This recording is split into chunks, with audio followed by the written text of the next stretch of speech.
I'm Jimmy Babbitt, Creative Cajun Cooking. I have a catering job tomorrow at the Pelican Point Golf Course, and I'm going to do a little banana pudding today so I get it chilled down.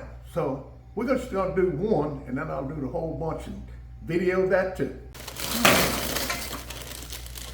You gotta have vanilla wafer, and I'll put like a bag and a half in there. You gotta have a cookie. You're gonna how cookie crumbles, and then we're gonna have a mess of nanners. So you got 5 and 4 is 9. That's basically how it works. You gotta have nanners in order to have nana pudding. I don't know if anybody understood that or not. A lot of times you go get a nana pudding somewhere, you're looking for the bananas. All right, what you doing?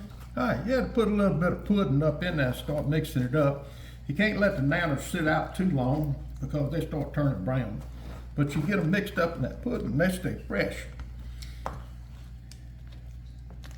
Once we get a layer of cookies and bananas all mixed up, so there's no dry spots on the bottom, you gotta get that kind of turned up and pudding mixed in amongst it.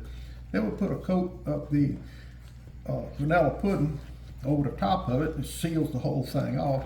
So when you dig in, you're gonna find a spoonful of goodness. Now we'll level that pudding out over the top of it, and all of that cookies and nanas are gonna be just under the surface. Now we're gonna have to lid this thing up and secure it for traveling because I gotta go do the cookout elsewhere tomorrow. Put the lid on the thing. You got these cute little holders here that seals the thing off.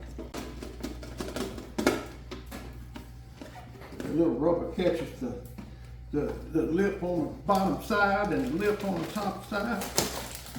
It catches your finger too if you ain't careful. And there we go. It's ready for transportation. Now all I gotta do is the other 5 of these. You can see all my catering menus at creativecajunCooking.com.